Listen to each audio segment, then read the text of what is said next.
fabrics hanging loosely from their fittings.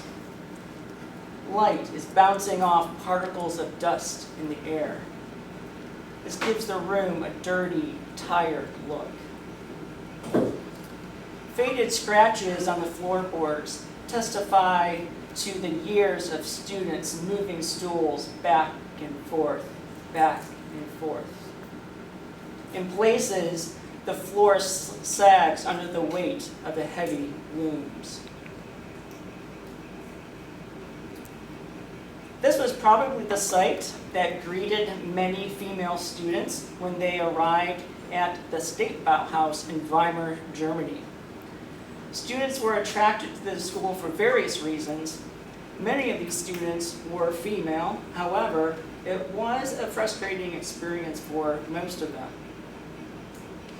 In 1919, a new kind of school opened. It was founded by architect Walter Gropius, and he welcomed the first students that fall. Its core objective was a fairly radical one. The concept was to reimagine the material world and to reflect the unity of all the arts. It wanted to contribute to the rebuilding of society in the aftermath of World War I. Gropius explained this vision of the union of the arts and design, of crafts and technology, of production, in the proclamation of the Bauhaus in 1919. He said, of all levels, he wanted to educate students according to their capabilities, to become competent craftsmen, and to form a working community and a leading and future artists and craftsmen. The document went on to describe a utopian craft guild combining architecture, sculpture, painting into a single craft expression. Gropius developed a craft-based curriculum that would turn out artists and designers capable of creating useful, beautiful objects appropriate for this new kind of living. He said art should once again serve a social role. Many students chose to enroll in the Bauhaus because the school promised to, again I quote, any person of good repute without regard to age or sex, whose previous education is deemed adequate by the Council of Masters, will be admitted. The school's program attracted about 150 to 200 students that fall from Germany and all over Europe. As the years went on, the portion of foreign students attending the Bauhaus in Weimar was between 17% to almost 33% by 1922. But depending on the semester, over 50% of the students were female. That first year, Gropius didn't expect the number of women to outnumber the men. In fact, he got very concerned about the school's image. So he capped the female admissions number to the maximum of 1/3 of the total in that year. The Bauhaus eventually moved to Dessau in 1925 due to political pressure. At the Dessau Bauhaus, women reached about 32% by the end of 1931. So there was, on the outside, equal opportunity that certainly seemed a top priority for the Bauhaus. Publicly, there was no restrictions with regard to a student's gender, nationality, skin color, religion, political worldview, prior training, or even finances. In 1932, the Bauhaus in Dessau closed, again because of political Nazi pressure and of budget cuts. So the Bauhaus then moved to an abandoned telephone factory in Berlin in 1932. With only 14 students, together with faculty and staff, it survived only 6 more months. But despite the short-lived art school, it had a profound impact on art education.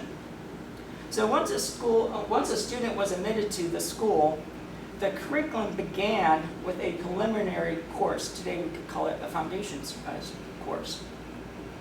Students studied a variety of things, subjects like materials, color theory, formal relationships, and all of this was in preparation for more specialized workshops.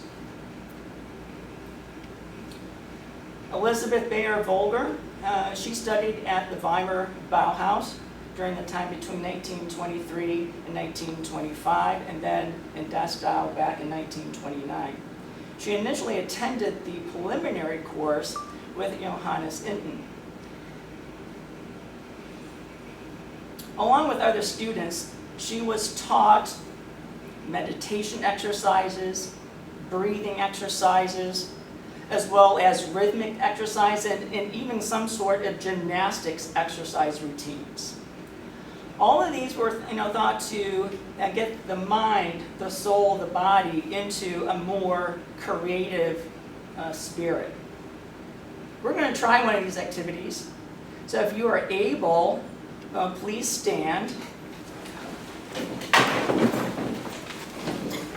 We're just going to do a simple breathing exercise. We'll see how this goes. Okay? We're going to breathe in, hold it, and then breathe out. Okay? So everyone breathe in. 2, 3, 4, 5. Hold it. 2, 3. Let it out. 2, 3, 4, 5. Deep breath again. 1, 2, 3, 4, 5. Hold it.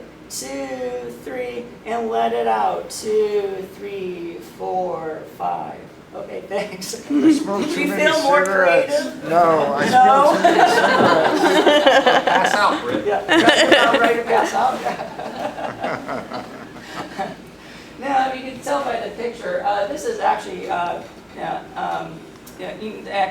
teaching actually at his own school. So this is the picture that you're seeing on the right is not, but he did very similar things at the Bauhaus with his students. So maybe as an outcome, if you did a rhythm exercise, you have gone to maybe some sort of mark-making exercise to express those feelings or those body movements. The other two photos on the right, towards the top and middle, were exercises in balance, and the last one was a study of materials. So once Volger passed the preliminary course, she spent about 2 years in the weaving workshop in Weimar and then in Dessau. Women were perceived not to be able to handle many of the workshops that men were able, so they were pushed into the weaving workshop. This particular image is of the Bauhaus Dessau weaving workshop space. Once she passed the second phase at the Bauhaus, and then she passed the master, which is the top level of the Bauhaus, she was actually hired then at the Bauhaus to work in the sample fabrics area. I'll talk more about that here in a second, but this is an example of one of her sample fabrics that she designed while a student at the Bauhaus. This is actually a portrait of her taken by another student at the Bauhaus. But while at Weimar Bauhaus, the early works began to really deal with self-expression. That quickly changed, though. It also had a little bit of folk culture incorporated into the work. So much of the output of weaving and the short-lived ceramics that a lot of the women were able to take emphasized production, which is really the start of one of the philosophies and the tenets of the Bauhaus. This is a dress that she designed in 1928. It was really in many ways a radical rejection of the image of how women dressed in the day. If you really think about it, it was probably almost like a miniskirt. No sleeves. It was very plain and simple in terms of the dress cut. It's a little hard to see in this image, but she designed the dress for this student who we don't know who it is, but she is also wearing a theatrical mask designed by Oscar Schlemmer, who was in charge of the theater workshop. All the students, regardless of gender, were required to take the theater workshop with the idea that all the arts and design merge into one course. She's also sitting on Marcel Breuer's famous steel tubular chair. Which you have. I know. Yeah. That's still in production. Two of them. That's still in production. Benita Koch-Ott, prior to attending the Bauhaus, she was a teacher, teaching drawing and various crafts. She was accepted into the Weimar Bauhaus in 1920. Color played a very important role in her work, and in 1922, she took courses outside of the Bauhaus in fabric dyeing in order to improve the quality of her work, which the Bauhaus did not have at the time. She actually married the photography department director at the Bauhaus in 1929. So you begin to see also in her work some photography influences. This is called Water Lily in 1930. But she had to take the preliminary course and then enroll in the weaving course workshop. She experimented with different kinds of weaving techniques to produce very vibrant and also durable designs. She learned new production techniques, and she was able to share those with her fellow peers. This is a woven wall hanging that she designed as a student. Another wall hanging, and I'll mention the material here. It's only cotton and wool. The reason why I say it's only cotton and wool, because eventually students began to experiment with different kinds of synthetic material. Now, she eventually adopted some of the Bauhaus principles: functionality, simplicity, modern aesthetics, a lot into her work. So some of her work, you see very clean lines, simple geometric designs and forms, and also an emphasis on practicality. These are two rugs she designed. The one on the right, she designed for a children's room. She left the Bauhaus to take up a new role as director of the weaving workshop at another school.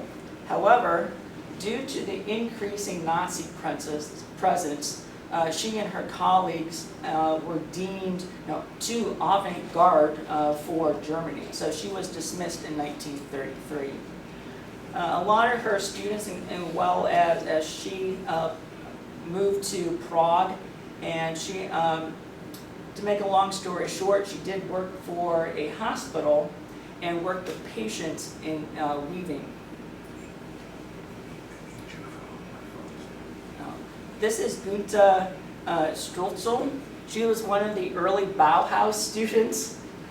She arrived at the school in 1919, and she was actually 32 years old. Excuse me. Sorry. My phone died, sorry. And on the right is actually one of her badges that she had to have for school. She became known for a lot of her colorful workshop textile designs. She collaborated with one of the Bauhaus teachers, Marcel Breuer. She is actually positioned here in the middle of the Dessau weaving workshop, which is kind of cool. But this was kind of typical of the work in the early Bauhaus. The example on the left was eventually called African Chair by Breuer. So he designed the form of the chair. She designed the color of the fabric that covered the chair, as well as the one on the right called chaise. The one on the left was designed in 21, and then the one on the right 2 years later. Floor carpet. This one was designed actually for the first Bauhaus exhibition in 1923, and that exhibition could be an entire lecture all by itself, so that was an important exhibition for a number of different reasons. Two more tapestries. And I always like to show students a little bit of process. This is actually one of her watercolor sketches that she did in preparation for a carpet in 1927. And another wall hanging in 1930. So at the age of 40 in 1927, she was actually placed in charge of the weaving workshop at the Bauhaus, the first female to be named a director. She was there for 5 years. She was able to develop the curriculum, make it stronger. And in this particular image, she's on the far right. Our right is Oscar Schlemmer, who I mentioned. And of course, the guy in the middle is Walter Gropius himself.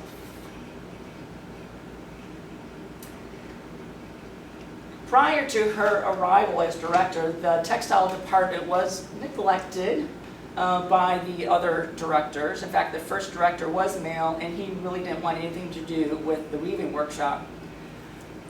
So as soon as she became the director, she was mentored to a lot of the students. She reopened the dye studios that were closed. So again, she really tried to emphasize a stronger curriculum in the weaving department.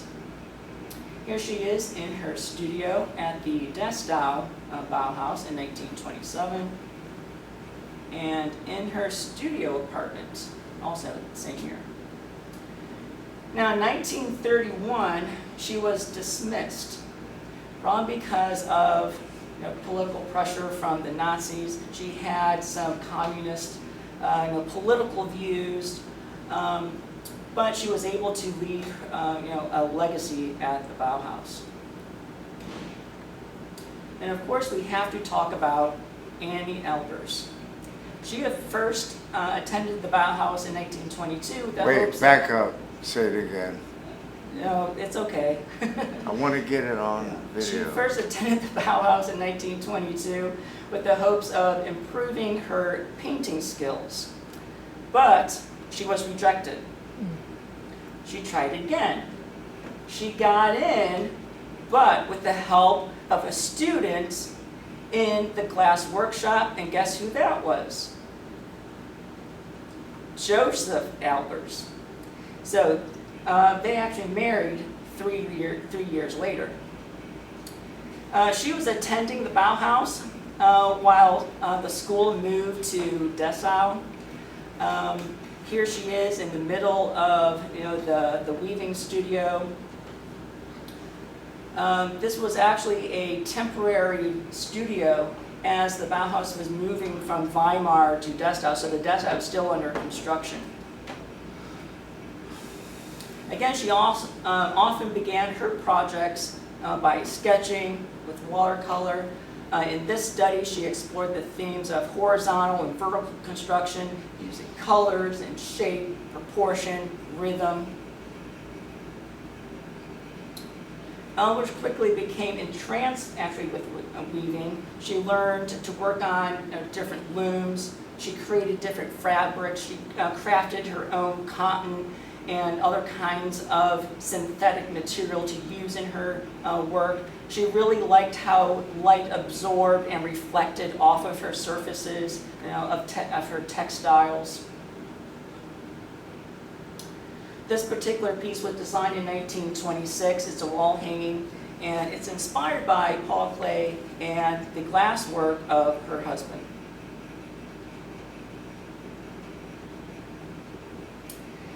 This is Margaret Willers. She was actually born in Germany. She was a textile designer and painter prior to coming to the Bauhaus. She attended the Weimar Bauhaus in 1921 and 1922, and then again she came back to the Dessau Bauhaus in 27, where she actually worked as almost like a freelancer. We would call him like a freelance artist. working to see the sample studio. These two pieces she created in that preliminary course. Paul Clay did actually a lot of work with color theory with the weaving students, especially on the advanced level. In this particular watercolor exercise by Willard, she actually begins to reflect a lot of Clay's teaching philosophies regarding balance. So what she begins to do, she explores colors that are resting next to each other on the color wheel, analogous or maybe even tertiary, color schemes. So this translates for her in terms of weaving, the overlapping planes of colored, these colored circles, these triangles, and this provides that framework through which students could consider the craft of the weaving of thread, the under, the over of these threads, and different color schemes and things like that. So another color exercise that she did.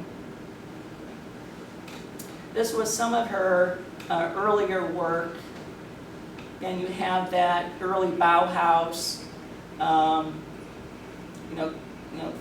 creeping into her work, but then later becomes a little more abstract. This particular one is called Movement. This one's linen, wool, it's a mixed fibers. Now she did leave the Bauhaus in 1935, and she began to teach students after that. This is Marguerite Veldenheim in 1925. She was one of the first students to arrive at the Bauhaus in Weimar. She was one of the first women to actually begin to assert herself that she didn't want to go to the fiber weaving workshop, but to the ceramic workshop. The ceramic workshop actually only existed for a few years at the Bauhaus, and it actually did not exist in Weimar, maybe except for that first year, because Gropius, my hunch is that he couldn't find someone to teach it, but he found someone in Dornsburg, which was about 15, 16 miles away, who could teach it, but also there was a great facility there.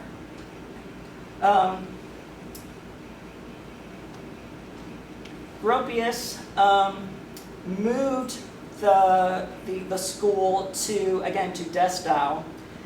The ceramic workshop actually continued there, but under a different school, under a different name. But her work really changed the face of ceramics. It blended some functionality with some of her geometric or organic aesthetic. This was some of her early work, which changed as you see the contrast here. This was very Bauhaus in its style and aesthetics. Porcelain. Her teapot design really reflected this new age in ceramic production. All the students were thinking about industrial manufacturing, of mass production, and of course the Bauhaus style. You have this, again, this utopian outlook on work. Her work was very representative of this modern aesthetic, even down to the type of glaze, the color of glaze, which reflected, again, the Bauhaus aesthetic.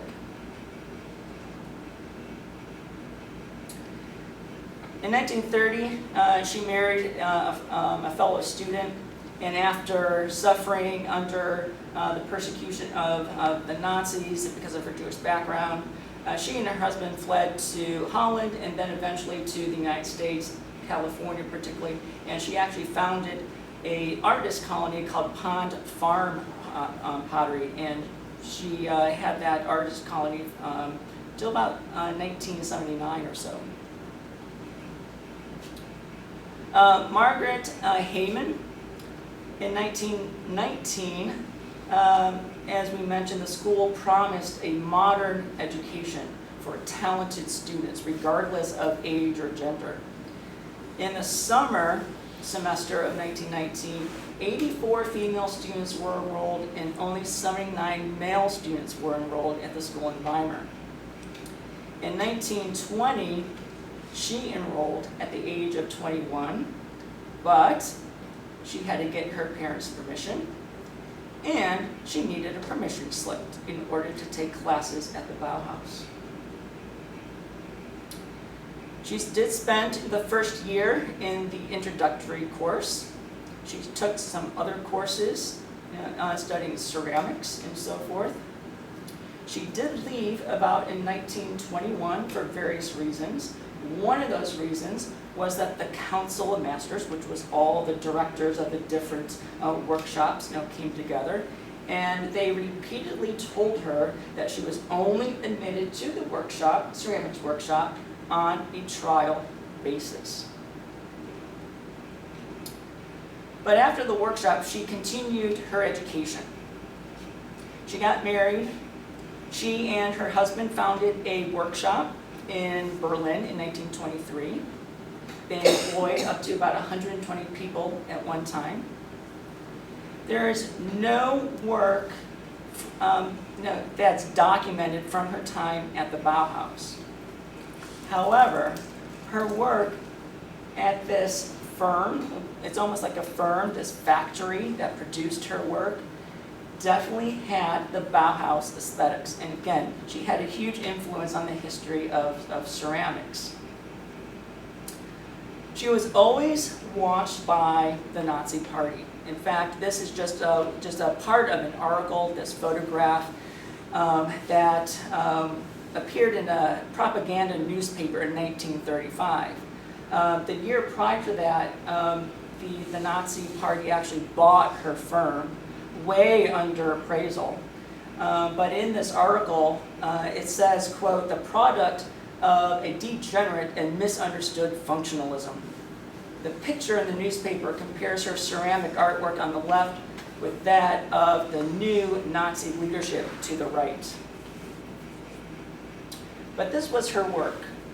This characterized a lot of her teachings, what she learned from the Bauhaus, and she incorporated that into her work for her own firm. Thinking in terms of mass production, this is an entire tea set, including the plates. This is 1930. And eventually she immigrated to England and continued to work in ceramics and art.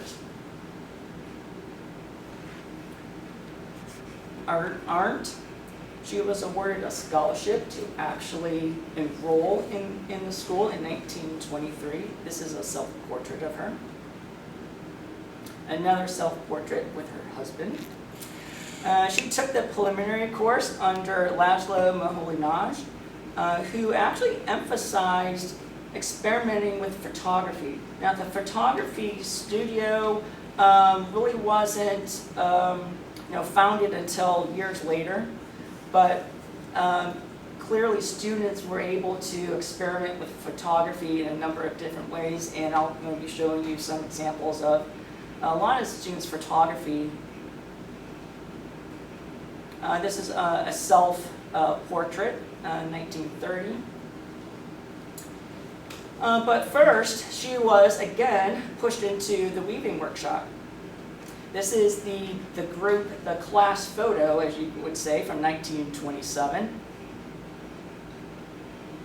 And these are some examples of her textile samples.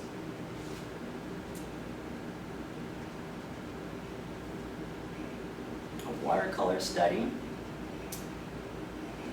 In Weimar, Walter Gropius designed the director's office.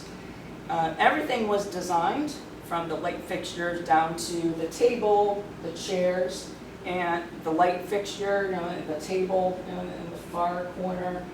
And then she actually designed the rug for this room. But this was fairly typical of her style. This was, on the left is number 2 from 1924. And eventually, she was appointed director of the weaving workshop from 1931 to 1932. So upon leaving, she and her husband moved to Eastern Germany, and she actually died at the age of 96. This image includes Liz Baer and Audie Berger in the front. Berger, having completed classes in a couple different countries, decided to attend the Bauhaus. In 1927, she took the foundations course, and she was trained by Laszlo Moholy-Nagy, Paul Klee, Wasily Kandinsky, and then a year later, she enrolled in the weaving workshop. At this stage in the Bauhaus history, students in the weaving workshop were being taught how to produce textiles that would fit a very functional architectural space. So the textiles that the students were designing added depth, they added weight, they added substance to a very plain and simple interior spaces that were being designed by the masters and the students. Eventually, she developed a style based on an abstract, geometric pattern, vivid colors, such as this. But also thinking in terms of production, she created a number of artificial materials that could be used to help sell some of the student work. And a lot of the selling that the Bauhaus did, the proceeds actually went back to the Bauhaus to help fund the school. This is a couple images from a book of swatches for drapery, wallpaper, and upholstery. Same book, but different kind of pattern, color, leaves. The example on the left would be an example of a book that the Bauhaus initially would kind of put together to show clients. And say if a client liked the particular example on the right, which would have been hers, that could have been used for a chair or something like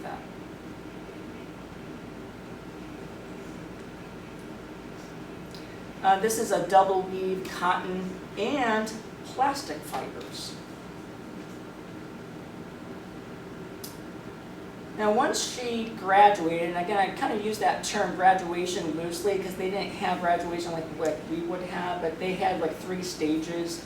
But once she became a master, Berger took up teaching at Dessau, making her way up to a deputy director in the textile workshop, and only headed the workshop for about 1 year.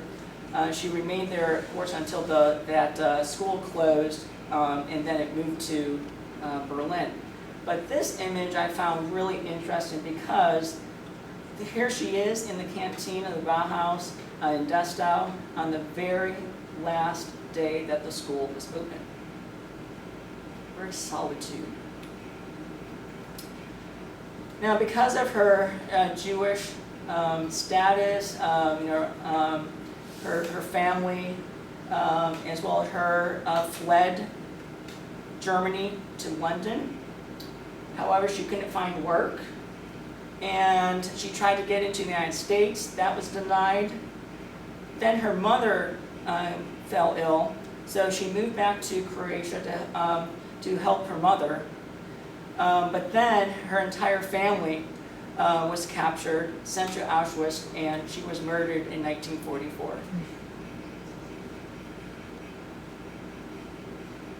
This is Margaret Leiterlitz. She was born in Dresden, Germany. She was a librarian and painter before coming to the Bauhaus in 1928. And she participated in a workshop called the Mural Workshop. She also took some other figure drawing classes and painting classes. But the Mural Workshop sponsored a competition that was open to all the students at the Bauhaus. And the competition called for pattern designs that a German wallpaper factory were actually going to use and sell. She actually won third place. So her work was actually selected for the very first pattern book for the Bauhaus. So the first collection of wallpapers by the Bauhaus students went on sale in 1929, 1930. And the design did break some of the usual cliches at the time. Think about like Art Nouveau, the very decorative wallpaper, compared to this and this of her work. She was eventually hired by that German wallpaper company to oversee the coloring of the wallpaper and some of the production. So she did have a large influence on the style and the quality of the production of the Bauhaus wallpapers. Now, in contrast, this is actually the second book produced by the Bauhaus. And this one had a lot more decorative elements to it, and we'll get to that here in a second, with Ellis Frank, or eventually Ellis Lyman, when she was married. She came to the Bauhaus in 1929 and 1931. She first trained in the typography and advertising workshops, and then eventually in photography when it was affiliated with the printing and advertising workshop. But these are some of the wallpaper designs that she made for that book. So a very stark contrast in terms of design.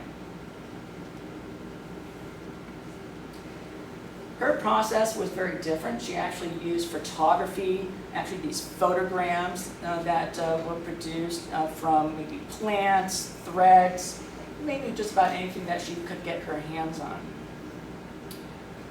And then later with her object detailed studies in photography, you begin to see work like this produced. Also in photography, she became an avid portrait photographer. This is actually images of her husband in 1947, I think. No, a lot earlier than that, 1929. So this is like about the 30s. So her work becomes a little more abstract.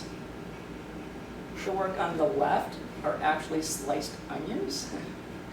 So after completing her studies, she continued to focus on photography. She initially worked for a press in Berlin, again as a photographer, and she held some other positions. This is Lucia Maholi. This is her self-portrait. Like many women of her time, she often found herself in the shadow of her male peers. And in this case, her husband, Laszlo Moholy-Nagy. They married in 1921. The couple moved to Weimar Dessau so he could teach. While he was teaching, she actually took up photography. Eventually, she installed a photography studio in their home. She became a very, a strong advocate for the studies of cameraless photography. Part of her photographic process was documenting the people and the architectural spaces of the Bauhaus. This is in Dessau. She documented the move to Dessau from Weimar. So this is the Dessau under construction. A lot of the students, the architectural students, were able to build houses. The masters actually lived in some of these houses. They served as almost like laboratories for the students.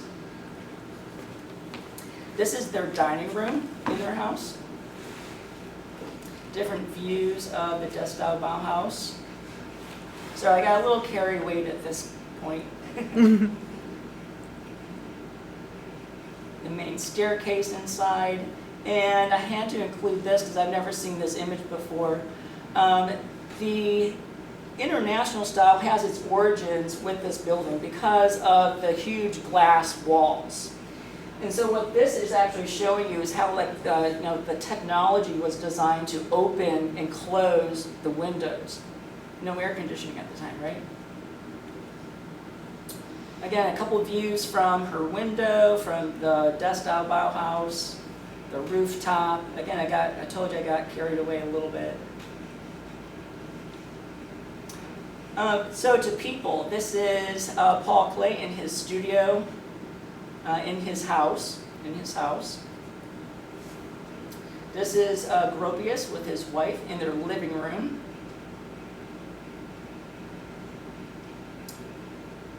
And portraiture work.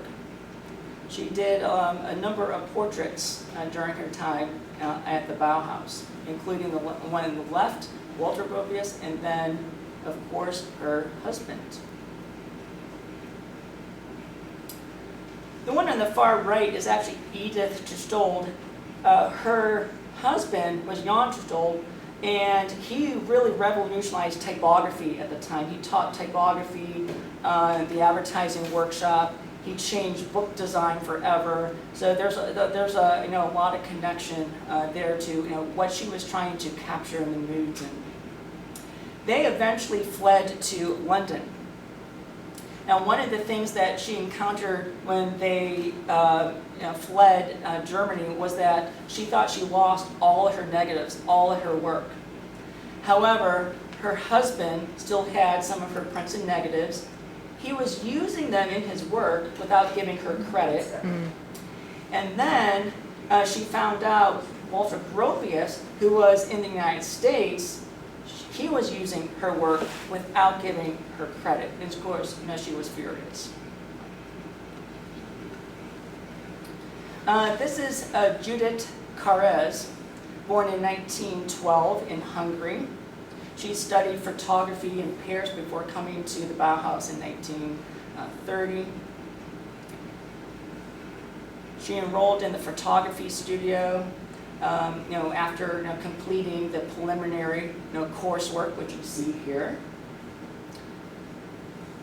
So she began to experiment in terms of photography with different compositional devices like bird's eye perspective, which was really done a little bit, but she actually perfected that.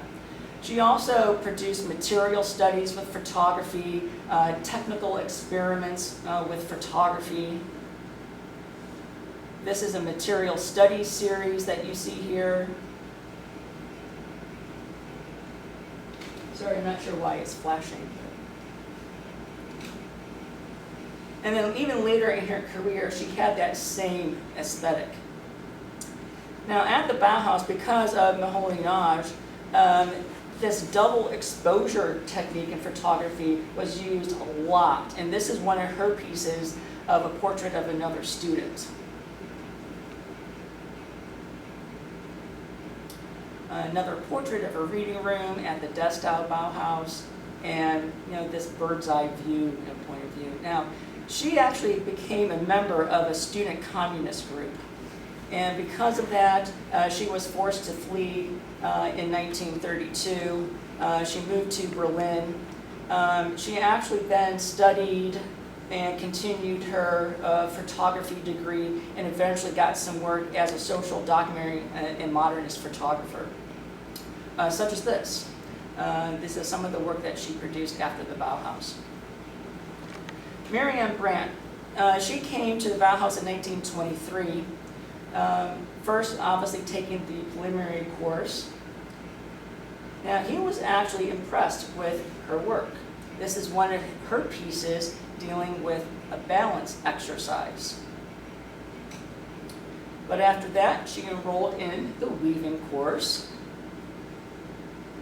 And the image on the right actually is a picture of all of the women of the Bauhaus Weaving Workshop in 1927. And the one on the left, it's hard to see her, but there's 3 women. She's on the right side. She actually came in to observe a student working on a loom. But eventually, to make a long story short, she fought her way into the metal workshop. He opened a space for her, the only woman student in this male-dominated workshop. But her designs became iconic for the Bauhaus. And eventually, even after she graduated from the Bauhaus, she became one of Germany's foremost industrial designers in the 30s. Again, thinking in terms of mass production, utility for a lot of different things. This is a paper tray that was mass produced in 1931.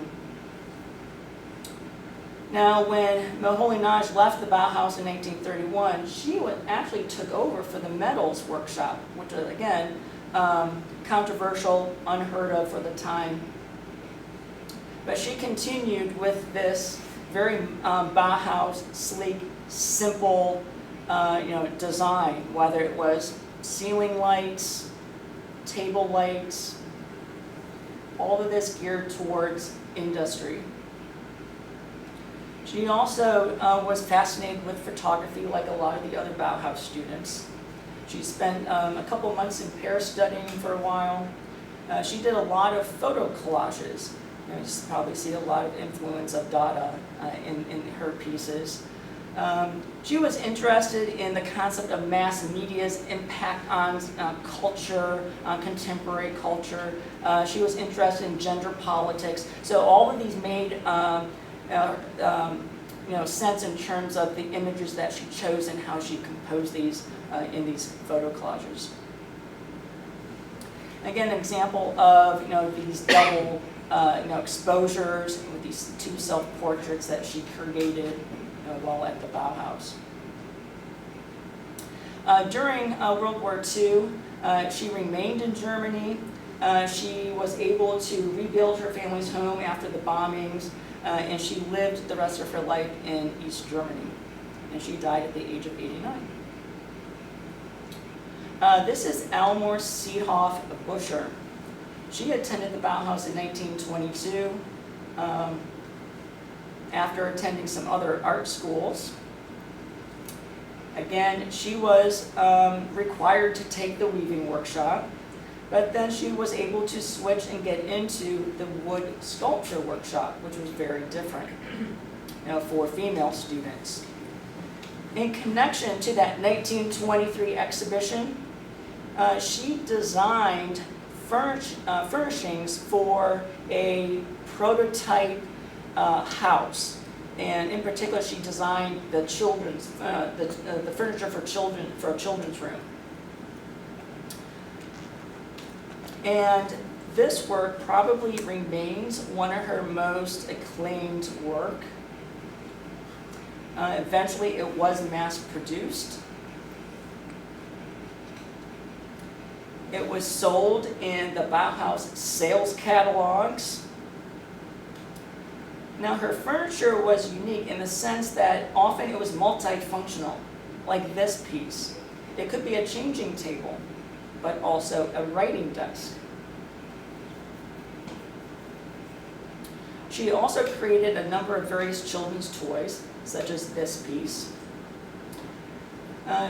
Her work basically manifested into, again, the Bauhaus philosophy, these 22 blocks, primary color schemes.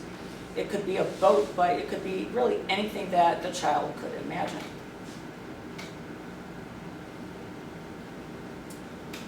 Now, one of the rules of the Bauhaus was that if you had a concept, a design, you had to execute it, you had to build it. However, always an exception for the female students, they were not trained, they were not equipped to carry out and build some of the work in the metals workshop. So she had to rely on some of the male students to actually create her physical designs. After leaving the Bauhaus, she suffered depression, and at the age of 44, she died in a bombing attack during World War II. This is Lute Stamb Bise. She was one of the first and few women to study architecture at the Bauhaus. The Bauhaus architecture department opened in 1927, so late in the Bauhaus school. In addition to the Bauhaus, of course, she had to take math, stats, building material classes, construction, and so forth. Now, she was only there for 1 year. However, she married the director of the architecture department, and together they actually opened their own firm. His last name was Meyer. They worked in Moscow for a while, came back to Germany. She collaborated with him on the building of this National College of the General German Trades Union League. So a lot of her work dealt with urban planning, whether it was in the Soviet Union, the Netherlands. And in 1944, when she finally completed her studies, got her diploma, she was involved in the rebuilding of Rotterdam. She went on to a very successful urban planning career.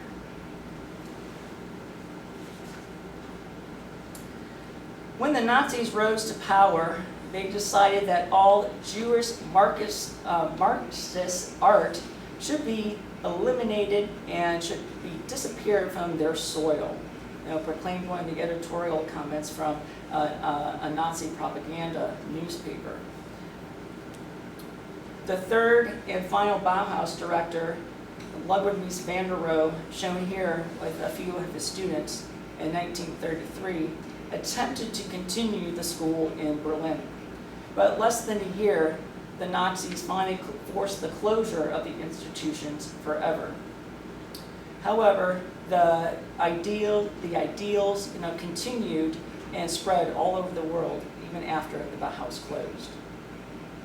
And with that, I thank you very much. And